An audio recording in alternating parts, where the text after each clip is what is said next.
الله الرحمن الرحيم الحمد لله وكفى والصلاة والسلام على من لا نبي بعده أما بعد فأعوذ بالله السميع العليم من الشيطان الرجيم من همزه ونفخه ونفثه بسم الله الرحمن الرحيم ما يلفظ من قول إلا لديه رقيب عتيد صدق الله العظيم وصدق نبيه الكريم ونحن على ذلك من الشاهدين والذاكرين والحمد لله رب العالمين۔ مختصر حمد و ثنا کے بعد آج ہم گفتگو کریں گے زبان، اس کی حفاظت اور اس کی وجہ سے انسان کے اوپر آنے والی آفات اور مصیبتیں۔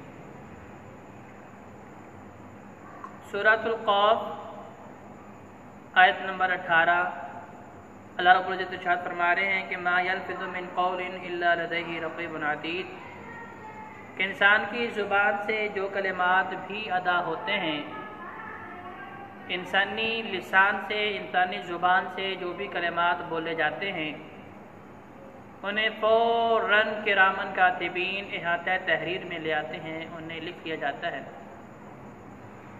اور پھر انسان اپنی ایک ایک کی ہوئی بات کا اللہ کی بارگاہ میں جواب دہ ہے۔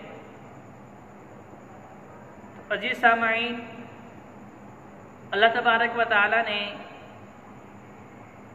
انسان کو پیدا کیا ہے اپنی بندگی اور عبادت کے لیے۔ تو اس بندگی اور عبادت میں بحیثیت مسلمان ہمارے لیے ہر کام ہی بطور عبادت ہو سکتا ہے۔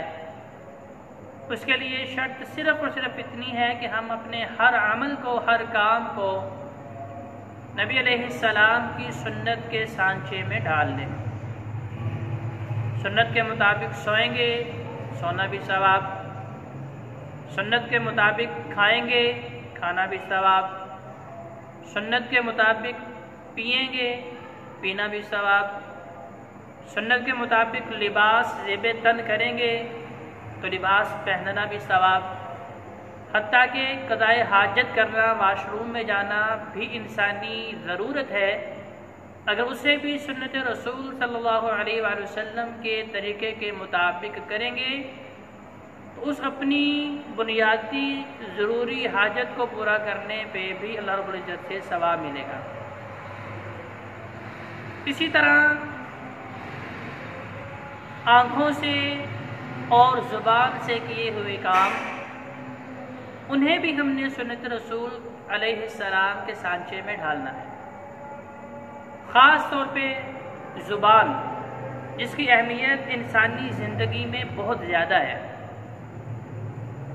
لوگ بولتے وقت سوچتے نہیں کہ میرے اس جملے کا، میری اس کلام کا لوگوں کی زندگیوں پہ کیا اثرات ہوں گے، خود میری اپنی زندگی کے اوپر اس کے کیا نتائج ثابت ہوں گے۔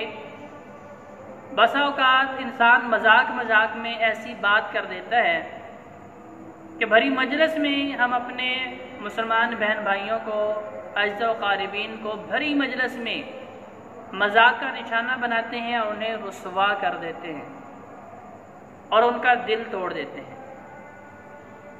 اور ہمارے گھروں کا حال دیکھیے کہ ہمارے گھروں کے اندر بھی جو ناچاکیاں بڑھ رہی ہیں، جو دوریاں بڑھ رہی ہیں، جو رشتے کمزور ہو رہے ہیں اور رشتے ٹوٹ پھوٹ کا شکار ہو رہے ہیں، اس میں بھی سب سے بڑا عمل دخل ہماری زبان کا ہی ہے۔ اسی لیے نبی کریم صلی اللہ علیہ وآلہ وسلم نے ارشاد فرمایا، من توکل لی ما بین رجلیہ وما بین لحییہ توکلت لہ بالجنہ۔ صحیح بخاری کی حدیث نمبر 6807۔ فرمایا جو انسان مجھے دو چیزوں کی ضمانت دے دے کہ وہ ان دونوں کی حفاظت کرے گا اور ان کا استعمال صحیح کرے گا، تو امام الانبیاء علیہ السلام فرماتے ہیں کہ میں اسے جنت کی بشارت دیتا ہوں۔ ایک فرمایا اپنی شرمگاہ کی، اپنی عزت و آبرو کی حفاظت کرنا، اس کا غلط استعمال نہ کرنے کی ضمانت، اور دوسرا فرمایا ہونٹوں کے درمیان جو زبان ہے اس کے صحیح استعمال کی ضمانت۔ تو جو بندہ ان دو کی ضمانت دیتا ہے، نبی علیہ السلام ایسے خوش نصیب بندے کو جنت کی ضمانت دے رہے ہیں۔ اب یہ حدیث آپ نے بہت مرتبہ سنی ہوگی، لیکن کبھی آپ نے اس کے اوپر غور نہیں کیا کہ آخر ان دو چیزوں کی اتنی اہمیت کیوں بیان کی جا رہی ہے۔ کیونکہ میں آپ کو بتا رہا ہوں کہ ہمارے گھروں میں میاں بیوی کے جھگڑے زبان کی وجہ سے، بہن بھائیوں کے جھگڑے زبان کی وجہ سے، پرانی سے پرانی دوستیاں لمحے بھر میں ختم ہو جاتی ہیں اسی زبان کی وجہ سے۔ تو گویا کہ اس زبان کی اہمیت اللہ رب العزت نے قرآن میں اور نبی علیہ السلام نے اپنے فرمان کے اندر اسی لیے زیادہ شد و مد کے ساتھ بیان فرمائی ہے کہ ہم نے اس زبان کی حفاظت کرنی ہے، کیونکہ اس زبان سے نکلے ہوئے ہر کلمے کا اللہ کی بارگاہ میں ہم نے جواب دینا ہے۔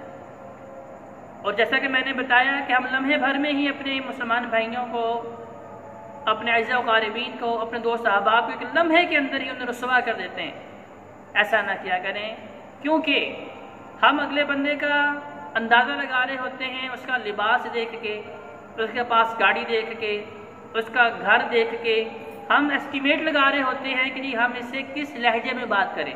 اگر ہمارے ساتھ کوئی سوٹڈ بوٹڈ آدمی ہو، بڑا عمدہ لباس پہنے ہوئے آدمی ہو، بڑی سی گاڑی پہ اتر کے آئے تو ہم بڑے عزت و احترام کے ساتھ اس کے ساتھ بات کرتے ہیں۔ لیکن عزیز سامعین، یہ طرز عمل یہود و نصارہ کا ہو سمجھ آتی ہے۔ ہم لوگ جسے ہم مسلمان کہتے ہیں، مومن کہتے ہیں، ہمارا یہ شعار نہیں ہے، ہمارے نبی کا یہ اسوہ نہیں ہے، ہمارے نبی کا یہ طریقہ نہیں ہے۔ ہمارے نبی کریم صلی اللہ علیہ وآلہ وسلم کی یہ تربیت ہے کہ عمر فاروق رضی اللہ تعالیٰ عنہ جیسے جلیل القدر صحابی، عشرہ مبشرہ میں شامل صحابی، جن کی نیکیاں آسمان کے ستاروں کے برابر، اتنے جلیل القدر صحابی کہ اللہ کے نبی فرماتے ہیں کہ اگر میرے بعد کوئی نبی بننے کے لائق تو عمر فاروق، 22,51,000 30 کلومیٹر پہ حکومت کرنے والا عمر فاروق، جس کی ہیبت سے کیسر و کسرا کانپتا ہے۔ یہود و نصارہ جس کا نام سن کے تھر تھر کانپتے ہیں، جن کے اوپر حضرت عمر فاروق کا نام سنتے ہی خوف طاری ہو جاتا ہے۔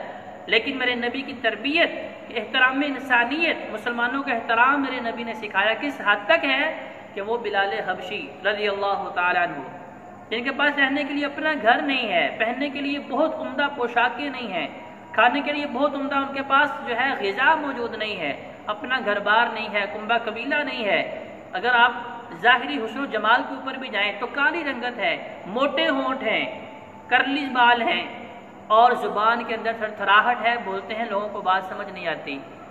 ایسے صحابی کو عمر فاروق رضی اللہ عنہ جب بھی اپنی مجلس میں بلاتے ہیں تو کیا کہتے ہیں؟ یا سیدی، اے میرے سردار، اے میرے مولا، اے میرے آقا۔ اتنا احترام کیوں کرتے ہیں؟ کیونکہ نبی کریم صلی اللہ علیہ وآلہ وسلم نے خطبہ حجۃ الوداع کے موقع پہ صحابہ کرام کو مخاطب کر کے کہا تھا، اے میرے ساتھیو بتاؤ آج تم کس جگہ پہ کھڑے ہو؟ کہا یا رسول اللہ حرم مکہ میں کھڑے ہیں۔ کہا برکت والی جگہ ہے؟ کہا جی بالکل۔ کہا دن کون سا ہے؟ کہا ذوالحج کا ہے۔ کہا برکت والا دن ہے؟ کہا بالکل۔ کہا مہینہ کون سا ہے؟ کہا ذوالحج کا۔ کہا مہینہ کیسا ہے؟ کہا برکت کا۔ کہا کہ ساری برکتوں کو اکٹھا کر لو۔ ساری برکتیں اکٹھی کرنے کے باوجود بھی ایک مسلمان کی عزت و توقیر کا مقابلہ کر سکتی نہیں کر سکتی۔ اسی لیے نبی رحمت للعالمین علیہ السلام نے فرما دیا ہے کہ اگر آپ پیرامیٹر لگانا چاہتے ہیں، آپ اپنا ایمان چیک کرنا چاہتے ہیں تھرمامیٹر کے ذریعے کہ کتنا ایمان کا لیول ہے، تو نبی علیہ السلام کی صرف ایک حدیث اپنے سامنے رکھ لیجئے۔ نبی علیہ السلام نے فرمایا المسلم من سلم المسلمون من لسانہ ویدہ، مسلمان وہ ہے جس کی زبان اور ہاتھ سے دوسرا محفوظ رہتا ہے۔ لہذا اب ہم نے دیکھنا ہے اگر ہماری زبانوں سے ہمارے ماں باپ، ہمارے بہن بھائی، ہمارے دوست احباب، اعزاء و قاربین، ہمارے پڑوسی جو ہیں سب محفوظ ہیں اور ہماری زبان کے شر سے انہیں کوئی خوف نہیں ہے، ہماری مجلس میں بیٹھتے وقت وہ عزت و سکون محسوس کرتے ہیں، انہیں اطمینان قلب حاصل ہوتا ہے، تو پھر یقیناً ہم مسلمان ہیں۔ کیونکہ نبی کریم صلی اللہ علیہ وآلہ وسلم نے زبان کی حفاظت پہ اسی لیے زور دیا ہے۔ تو لہذا نبی کریم صلی اللہ علیہ وآلہ وسلم نے صحابہ کو یہی تربیت دی ہے کہ اگر تو آپ کوئی اچھی بات کرنا چاہتے ہیں ضرور کریں، اگر اچھی بات نہیں کر سکتے فرمایا پھر خاموش رہیں، پھر آپ کو خاموش رہنا بہتر ہے۔